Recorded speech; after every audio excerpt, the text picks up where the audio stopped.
The road to 1,000 break and runs, racks 138 and 139. Both formats will be 9-ball, 9-foot table, 4 1/8 inch pockets using a template rack, World 9-ball tour format break, trying to make the one on the side. I noticed the one ball did go on the side. I lost the cue ball in the upper portion of the table. It did start to come around. I'm starting to lose my cue ball a little bit because I did change where I'm breaking from. I'm trying to learn different places to break from in case the rack is not working from my original place. Again, I'm just doing this all to learn. Shooting this long 3-ball right here, bringing the cue ball straight back. Nice draw stroke there, pocketing that 3-ball. I want the cue ball to stop right about there or so, but instead it keeps rolling, made this rack much harder. I definitely wish I'd have understroked it a little bit more than overstroked it, but here we are and making it work. Shooting this 4-ball in the bottom left-hand corner pocket. I'm sending the cue ball 1 rail, 2 rails back out for the 5 in the upper right. The problem is I hit it way too hard. I want to stop much shorter for a natural angle going to the 6, but I'm going to pocket this 5-ball here in the upper right-hand corner pocket with a high left spin.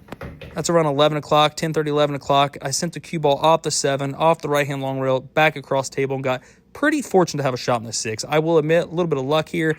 I hit it well from where I was at. I took a chance, and it worked out. Just pocketing that 6 there was pretty simple. And now on the 7 to the 8, I'm going to leave myself a nice angle to play the 8-ball in the side pocket. Very, very natural angle here. This is that KISS rule. Keep it simple, stupid. No reason to move the cue ball around a bunch if you do not need to. These pockets on the sides are very tight for side pockets. Of course, the corners are as well. But again, if you play a great cue ball, it does not matter. You're going to be fairly straight in here. I have the right angle here shooting the 8 to play easy position for the 9. So just pocketing the 8-ball there in the right-hand side pocket. Now I left myself a nice, easy duck on the 9-ball here. But of course, as always, giving it respect. Pocketing this 9 will conclude this rack on the road to 1,000 breaking runs. If you guys would, hit that like button. I do appreciate it. It helps me out a lot. Same format here. Rack 139, trying to pocket the 1-ball in the side.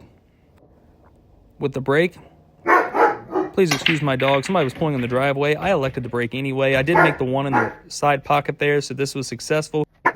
Pocketed that 1. Now I'm looking for a shot, and I do have a shot in the 3-ball. Switching the cue balls as always because I like to protect my brand new ball. It's the same exact cue ball I break with the old one in just in case it went off the table.